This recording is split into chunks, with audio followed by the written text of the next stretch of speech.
Oh, alright, what's up, Waves fam? Welcome back to another exclusive edition of Sunday Stock Watch. Hope you all are having an amazing 3-day weekend because it is MLK Day tomorrow. Feels good, you guys. It's especially nice to have this little extended vacay considering the past couple of weeks of trading have absolutely sucked. 2022 has been a rough one so far, but I'd be very surprised if we did not see a bounce in growth sectors of the equity markets over the course of this trading week. I know it is a 4-day week, which means there is going to be heightened levels of volatility, but once again, feeling confident that this volatility will play out in our favor. We will see some of that upside, some of those bounces that we've been expecting amongst growth sectors. And as I've been saying, let's hope these are not just bounces, but let's hope these are overall trend reversals. And let's hope we see some of our favorite names start picking up again, okay?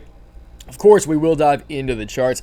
Bitcoin, the crypto markets are looking solid over the course of the weekend. Not especially good, but hey, at least they're not bad, and we'll take that. Just looking at this chart, you guys, just intuitively, it does feel like we're poised for more upside, for a quick move to the upside, because we've been trading virtually sideways for quite a while now. But we'll get into the technicals, you guys. I'll talk to you guys more about the short to medium term time horizons and what I'm thinking will go down in the crypto markets. We'll quickly take a look pretty much over all of them. I mean, I love to see the mana is outpacing the rest of the names on the watch that they released right here for the moment. That feels good. The OG Mana is holding it down. Also outperforming Sand, which is interesting, but hey, we'll take it. So we will take a quick look at all the cryptos. I'll just give you guys my 2 cents, real quick breakdown of what I'm seeing on the charts here. And then we'll take a look at some crypto equities. We'll take a look at Coinbase, Riot, SOFI, VUZI, and then probably close it out with like Plug Power and tlry. I think that's how we'll do it, okay? So again, kick it off with cryptos, move into the equities. Keep it quick, keep it short and sweet. But I do want to read over this article real quick to kick it off, just to kind of just to make us a little more optimistic as we head into the new trading week. Okay, so CNBC Pro, Patty Dom.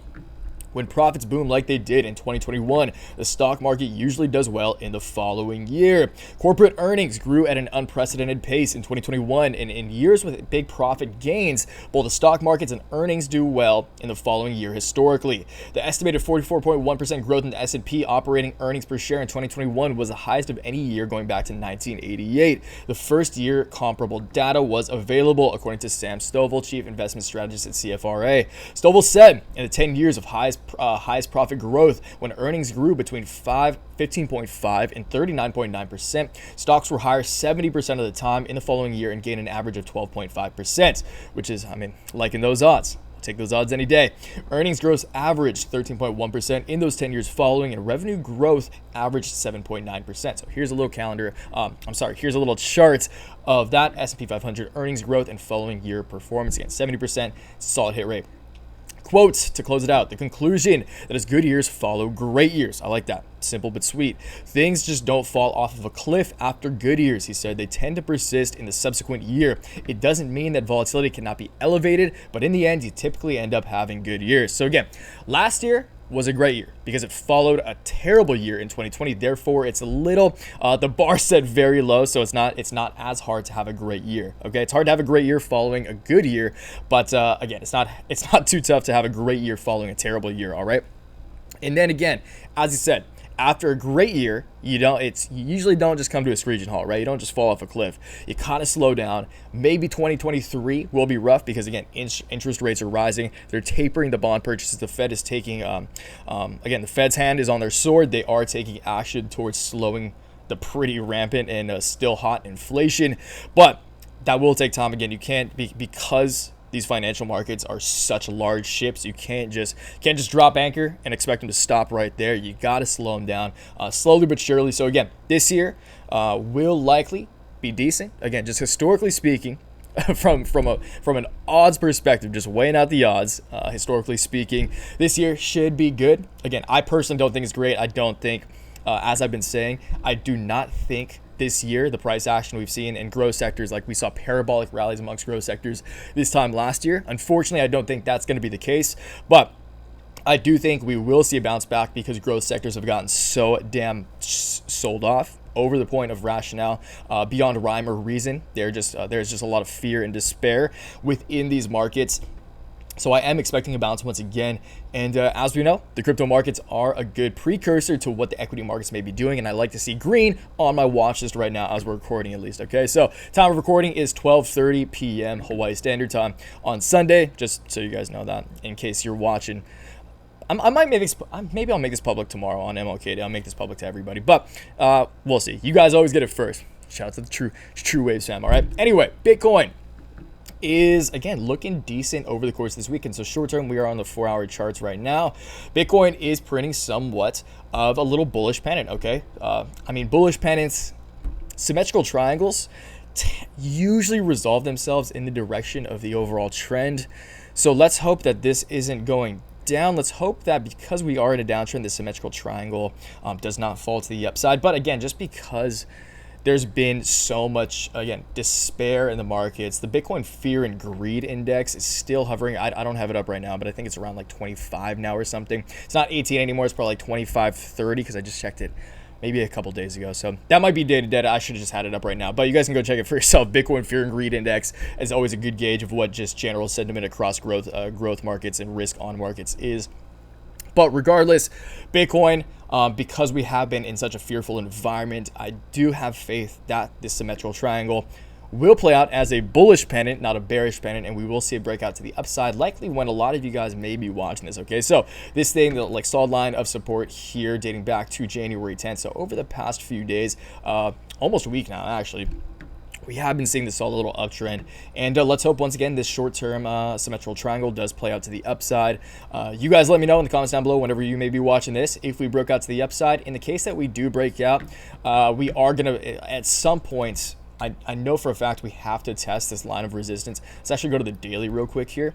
So we have to test this line of resistance on the overall downtrend, okay? So downtrend is this white line right here, touch point here, Bitcoin's all-time high November 10th, touch point here, creating the line of resistance on the overall downtrend, and we're getting very close to testing that. So at January 18th, if you guys are watching this then, that'll take us to about 444, $44,400. If at this point, like right now, if at this point we can break $45,000, that would constitute a technical breakout of this downtrend. Now, I do want to see a daily closure above this line of resistance because it's a pretty strong line of resistance on a fairly longer term downtrend. So I do want to see it. Excusez-moi. I do want to see a daily closure above 45,000. At that point, I will flip more bullish. I really want to see this level right here, this kind of previous lower high broken around 48,000, and to flip me actually bullish and give me a glimpse of hope or glimmer of hope that maybe we're on our way to new all-time highs. Which, again, you guys, in an environment where rates are raising, just objectively speaking, is not as likely. Again, a lot of the rate hikes have been factored in. Everyone knew the Fed was going to take action, but that's what I thought. But everyone is reacting in a very panicked and very scared way. So maybe we were wrong, and maybe most investors didn't know that these were coming, even though it's freaking every headline ever. But whatever, regardless, from a technical perspective, to get me actually excited when it comes to medium to longer term potential for upside, I do want to see 52,000 broken on Bitcoin. So let's talk Ether. Just go down the line here. Close it out with okay, we'll just go down the line here real quick. So Ether, just super quick, gonna come down, likely gonna come to test the line of resistance. Kind of same story here. Boom, touch point, December 1st. Ether's all-time high. I'm sorry, touch point here. Anyway, Ether's recent high, almost an all-time high. Got pretty close, but obvious line of resistance right here. I do think Ether will come up to test this. If this is rejected, bearish, same as Bitcoin, same as any chart. If these lines of resistance on the overall downtrends are rejected, if we go sideways, if we immediately sell off, that's not bullish. But hey, if we break them, so at this point, over the next couple of days, if Ether can break conservatively $3,600, if Ether can, I mean, a lot of traders are going to be looking at that realistically. So if Ether can break, I'll still say super to play it, you know what, 3,600. If Ether can close a daily candle above $3,600, I'll get excited when it comes to short-term price action because that line of resistance on the current downtrend will have been officially broken. Chainlink is, again, I'm excited. Chainlink is seeing a lot of volume, which I really like to see. Chainlink, as we know, in the case that the greater crypto markets do see more downside, Chainlink has always acted as a hedge. I like to see that Chainlink is actually in a series, again, daily candles still, higher highs and higher lows, high, low, higher, high, really kind of establishing a base, and I do kind of see this head and shoulders. So I want to go back to Bitcoin real quick because I do want to address the head and shoulders that is in play here. Let's copy paste that, boom, boom, bring this over here. So there is this potential head and shoulders kind of at play right now, you guys. Again, left shoulder, head, right shoulder. Will we see this head and shoulders play out? A resolution of this head and shoulders would take us back down to $30,000, which is the low we saw this summer back in July. So will we see this play out? It's entirely possible, if I'm being honest, you guys. This is a pretty damn textbook looking head and shoulders. So again, if Bitcoin is rejected by this line of resistance, if we do see more downside, I'd personally get pretty worried from a technical perspective. But hey, again, it's Bitcoin. Bitcoin is the king of bull traps and bear traps. So stay cautious. Again, you guys, Bitcoin from just a fundamental perspective has solidified its place as the king of the crypto markets. It is the Genesis cryptocurrency. It is digital gold. It's the best inflation hedge, most solid store of value to ever exist, at least up until this point in time. So Bitcoin, again, is still strong from a fundamental perspective, still heavily believe in this, obviously from a long-term fundamental perspective, but short-term, just in this, especially in this in this macroeconomic environment, Bitcoin, new all-time highs are less likely than they were before, again, rates were being raised. Stronger the dollar, the weaker, especially inflation hedges like Bitcoin, are going to become just by general logic, okay? So that's that. But hey, you guys, I am still bullish on Metaverse cryptocurrencies. You guys know I still believe the Metaverse trend. I don't know, I'm snapping. The Metaverse trend is the trend of 2022. I still believe that, even though it seems slow. Metaverse, the thing is, you guys, when investors lose excitement, it's these types of things that unfortunately kind of take the hit to the jaw first. It's the speculative. Right now, again, things are objectively speculative. And what I like to see on Mana right now, because I haven't looked at this chart since we broke this, is the fact that Mana has officially broken the line of resistance here. That's probably why we're seeing this nice move to the upside, okay? 4-hour Stokes are curling up. It's Mana's volume right now. Mana's at a neutral, which I like to see. Volume at just below average volume, which is still 13 million. I mean, that's still really good volume on an average of 16 mil volume. So now that Mana has broken this line of resistance, Mana's all-time high. Good times around here, right? At just under $6, November 25th, touch point here, creating the line of resistance on the overall downtrend. Mana did also broke through the shorter term line of resistance right here, touch point here, broke through both of these, about to close the daily above both of these. I would love to see this chart recycles in an hour and a half. So hour and a half by the time you guys see this, if we are above $3.10, we will have officially closed the daily above both of these shorter and longer term lines of resistance. And I do think the first upside price target is going to be up here. Touch point here is the previous line of support on the shorter term ascending channel right here. Touch points retested as resistance to an extent, but this is going to be my initial target, just going off the charts, going off trend lines. That would take us to about $3.50, which is over a 10% move up from here. Very exciting, and I would get really excited to see if Mana can reclaim this previous ascending channel right here. If we can officially close it daily above, we'll just say $3.75 to play it super safe. If Mana can see $3.75, that would constitute a break of this previous lower high, and also it would have reclaimed again this previous ascending channel. So that would get me excited. That would lead me to believe that if we do reclaim this ascending channel, maybe we'll go up to test the top side of that ascending channel. February 1st, that would take us to $5.72, just below the previous all-time high. And hey, if we can break the previous all-time high, that's always extremely bullish. Talk some sand and then close it out with render, and then we'll move on to some of the equities. So sandbox is still looking good too, honestly. Like, I do like what we're seeing with sand's volume is, see you guys, when we're talking about volumes here, although sandbox does see more volatility, but that's because there's less liquidity and there's way less volume. So you see, guys, Mana was at 13 mil volume on 16 mil average volume. Average volume for sand is 4.7 mil with a current volume of 2 million. So again, sand can seem more exciting at times, but objectively speaking, there's way more liquidity when it comes to Mana and Decentraland, because liquidity is obviously driven by access through Coinbase and other trading exchanges. But Mana sees a lot more volume, and that's a big reason, just from a trader's perspective, why Mana is a more appealing trade to me, because again, there's just more access to it, there's more liquidity involved with Mana, and there's obviously more volume. Okay, so Anyway, Sandbox is printing this beautiful, beautiful bull flag similar to Render, which we're about to look at. Massive bull flag, parabolic move up, descending triangle is coming to the pinnacle, coming to the apex of the flag, of this bull flag. And I am feeling confident, considering Mono's looking good right now, that Sandbox will also, could also see a nice breakout of this bull flag, okay? And then same story, same story, different chart slightly.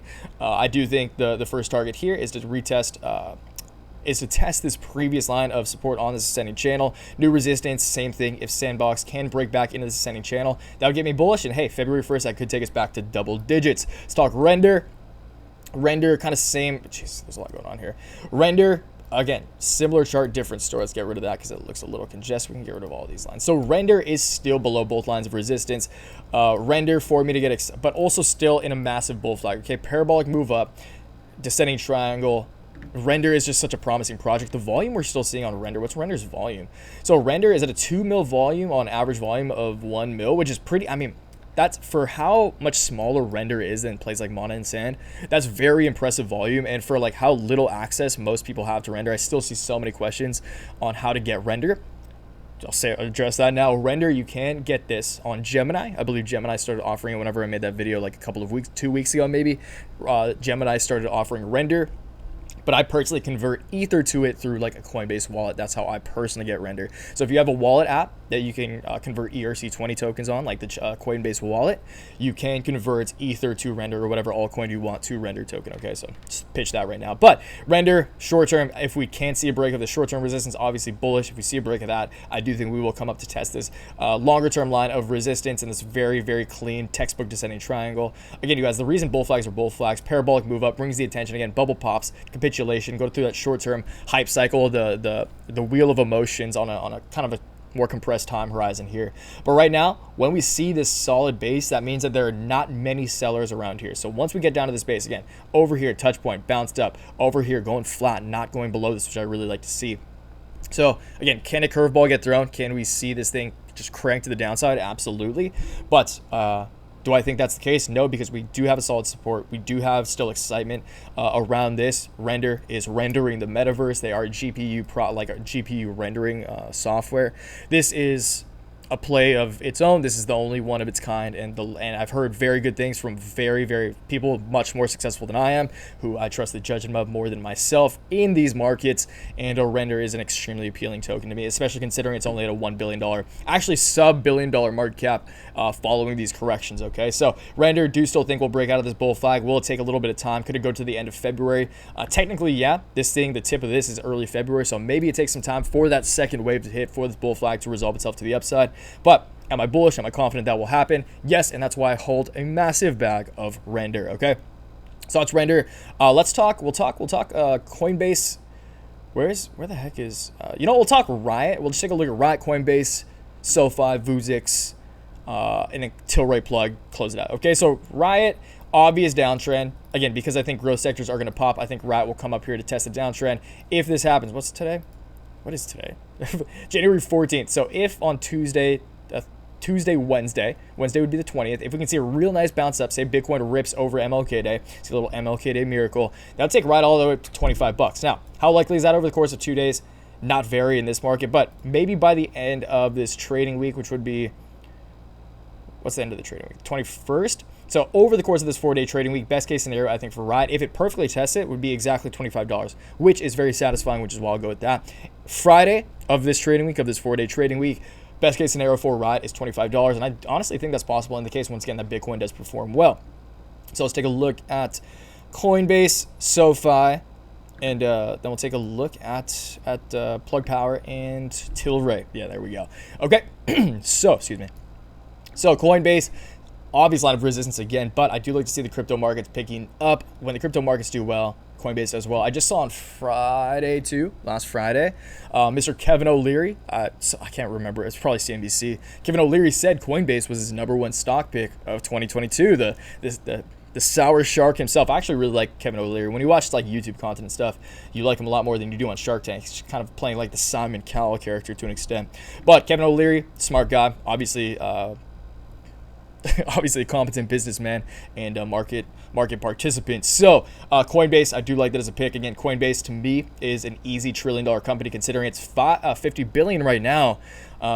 Easy math right there. 50 billion times 20 is 1 trillion. So I do think whether it takes 5-10 years, Coinbase is, in my mind, inevitable. It's a 100% that this will be a $1 trillion market cap someday. So if you have strong hands, buying Coinbase at a $50 billion valuation is a freaking steal, okay? So it's Coinbase. SOFI, been saying to you guys, SOFI in a very, very obvious downtrend, but it won't take much for SOFI to break this staggering downtrend. That, like, SOFI is a good example of a play that's gotten absolutely smoked just in the wake of growth sector. SOFI does have a $10 billion market cap. So still exciting, you guys. I love the volume we're seeing here. There's crazy volume on SOFI. Super Bowl. If any of you are going to the Super Bowl, let me know. Got some tickets for the parents, me the lady. That's in just under a month from now. It's February 13th, so I'm freaking pumped for that. SoFi Stadium going to be so fun. Honestly, I do think that will play into some of the hype around SoFi as a stock, if I'm being completely honest. So I'm excited to see what happens to SoFi. Again, Super Bowl is coming in the SoFi Stadium. We got, again, just growth sectors overall.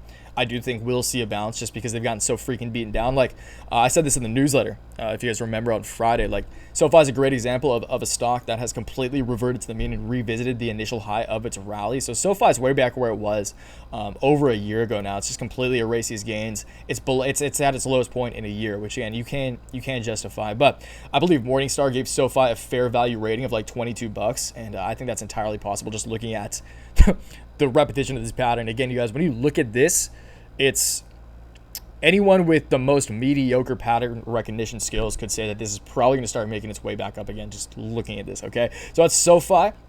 Let's take a look at Plug Power right here. It's so crazy to me, you guys. I said this in the newsletter too. How Lucid has been outperforming. Like Virgin Orbit was outperforming the markets last week. That's a good sign that people are getting super desperate and that things are probably oversold because there's little rationale present. So when there's little rationale present, things are either way overbought or way oversold. At least that's in my experience, that's kind of the way I think about it. Okay, so Plug Power, again, unfortunately broke this beautiful long-term ascending channel, and I do think at the very least Plug will come back up right here to retest previous support as new resistance. Okay, so boom. Plug Power, previous resistance, new support. I think it's super likely, if I'm being honest, that Plug Power comes up. Definitely, I mean, I think this could happen pretty soon. We'll go January end of this week. We'll just do end of this week if best case scenario plays out. If we see a bounce in Plug Power, also JP Morgan just named Plug Power, I believe.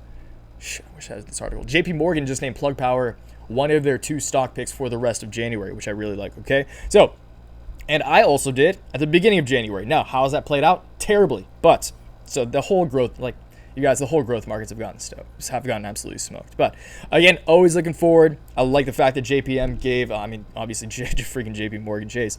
That's a great cosign. I do trust their judgment well and the judgment of their analysts. So I like to see that. End of this week, January 21st, best case scenario, retest that previous very strong line of previous support as new resistance. That would take us up to just under $28. Let's get that price range back real quick. Price range, boom, up to $28. That would be 20% up from current levels, okay? And again, in this market, because we've gotten so obliterated, that would just pretty much erase the past couple of weeks. I mean, we'd be where we were at the end of 2021. So would that surprise me, considering Plug Power? Look at, like, when you look at Plug Power and like the fact that Plug Power is actually a legit company. They're not profitable yet, but you can't expect a company doing such a revolutionary thing. And that's like that's the argument for so many like of these revolutionary companies that we love here on the channel. It's like you can't expect them to have profits as long as their growth metrics are impressive, as long as their revenue is significantly increasing year over year. Don't necessarily worry about profitability yet.